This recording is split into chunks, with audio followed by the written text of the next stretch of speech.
दोस्तों, global level पर भारतीय रुपए को मजबूत करने में अब हमें एक और काफी बड़ी सफलता मिल चुकी है और ये सफलता हमें किसी पश्चिमी या पूर्वी एशियाई देश में नहीं बल्कि अपने पड़ोस में ही मिली है, जिसके तहत अब ये नया देश भारत के साथ लोकल करेंसी में ट्रेड करने के लिए पूरी तरह से तैयार हो चुका है। सबसे बड़ी बात तो यह है कि यहाँ पर हम जिस देश की बात कर रहे हैं उसमें अपना प्रभाव बढ़ाने के लिए हम जापान के साथ मिलकर कई बिलियन डॉलर का इन्वेस्टमेंट करने वाले हैं, क्योंकि ये देश हमारे नॉर्थ ईस्टर्न राज्यों की कनेक्टिविटी को बढ़ाने में भी काफी महत्वपूर्ण भूमिका निभाएगा। साथ ही इस देश के साथ रुपये में ट्रेड की शुरुआत करके हमने चीन को भी काफी बड़ा झटका दिया है, क्योंकि भारत के नजदीक होने की वजह से चीन इस देश में अपनी सॉफ्ट पावर बढ़ाने की कोशिश कर रहा था, पर अब भारत के इस कदम के बाद चीन की सारी कोशिशें नाकाम हो जाएगी। दरअसल दोस्तों, हम जिस देश की बात कर रहे हैं वह कोई और नहीं बल्कि भारत का पड़ोसी बांग्लादेश है, जिसके तहत अब भारत और बांग्लादेश ने लोकल करेंसी में ट्रेड करने की बातचीत को पूरा करते हुए इस पर आधिकारिक मोहर लगा दी है और अब ये बात कंफर्म हो चुकी है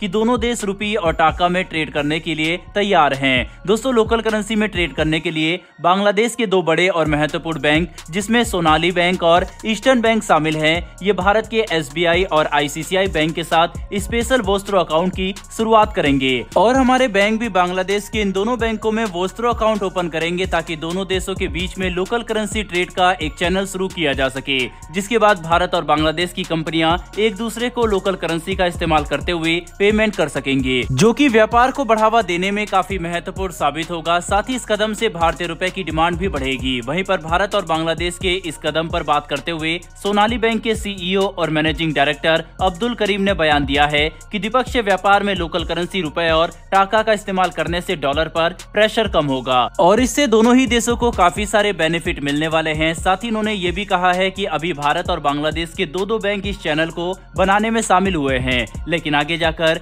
धीरे धीरे और भी कई बैंक इस प्रोसेस से जुड़ेंगे, जो दोनों देशों के बीच लोकल करेंसी ट्रेड के मैकेनिज्म को कहीं गुना ज्यादा मजबूत कर देगा, जिससे ट्रेड करने में आसानी होगी और अमेरिकी डॉलर पर हमारी निर्भरता काफी ज्यादा कम हो जाएगी। बहरहाल बढ़ते हैं हमारी दूसरी खबर की तरफ। तो दोस्तों, ये खबर भारत के फॉरेक्स रिजर्व की तरफ से निकलकर सामने आ रही है, जिसके तहत दुनिया भर में जहां एक तरफ अधिकतर देश अपनी अर्थव्यवस्था को स्थिर करने में जूझ रहे हैं, वहीं पर दूसरी तरफ भारत की अर्थव्यवस्था सबसे अच्छा परफॉर्म करते हुए लगातार नई ऊंचाइयों को छू रही है। और अब इसी की कड़ी में भारत के फॉरेक्स रिजर्व ने पिछले क्वार्टर में एक काफी बड़ी बढ़ोतरी दिखाते हुए पूरी दुनिया को हैरान कर दिया है, क्योंकि भारत का आर्थिक विकास रुकने का नाम नहीं ले रहा और हमारा फॉरेक्स रिजर्व तेजी से मजबूत होते जा रहा है, जो मौजूदा हालातों में काफी बड़ी बात है। दरअसल दोस्तों, रिजर्व बैंक ऑफ इंडिया की तरफ से जारी किए गए लेटेस्ट आंकड़ों के मुताबिक 14 अप्रैल को खत्म हुए क्वार्टर में भारत के फॉरेक्स रिजर्व ने 13,500 करोड़ की एक भारी भरकम बढ़ोतरी दिखाई और इसी दौरान हमारे फॉरेक्स करेंसी एसेट में 220 मिलियन डॉलर यानी लगभग 18,000 करोड़ रुपए की बढ़ोतरी हुई, जिसे अगर हम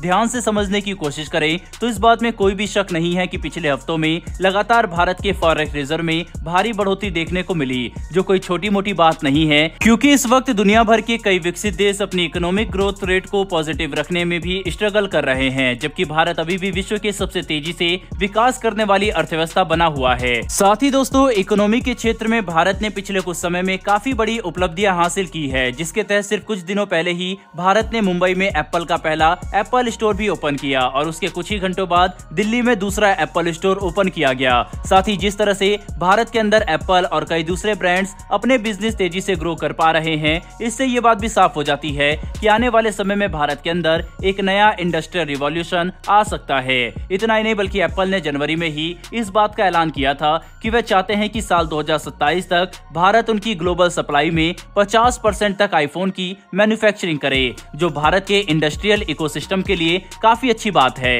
रेफरेंस के लिए आप इसका भी आर्टिकल का स्क्रीनशॉट अपनी स्क्रीन पर देख सकते हैं। वहीं पर सिर्फ मैन्युफैक्चरिंग ही नहीं बल्कि IT प्रोडक्ट्स और सर्विसेज के मामले में भी भारत ग्लोबल लेवल पर काफी तेजी से आगे बढ़ रहा है। हमारी IT कंपनियों का लोहा तो पूरी दुनिया मानती है और अब हमें इस सेक्टर में अमेरिका को अभी पूरा समर्थन मिल रहा है, जो हमारे डेवलपमेंट के लिए काफी अच्छी बात है। बहरहाल दोस्तों, इस वीडियो में इतना ही। अगर आपको ये इन्फॉर्मेशन और वीडियो पसंद आई हो तो हमारी छोटी सी रिक्वेस्ट है कि इस वीडियो को लाइक करके हमारी आने वाली डेली ऐसी वीडियो के लिए चैनल को सब्सक्राइब कर बेल नोटिफिकेशन अवश्य दबा लें। फिर मिलेंगे ऐसी एक नई वीडियो के साथ। धन्यवाद। जय हिंद।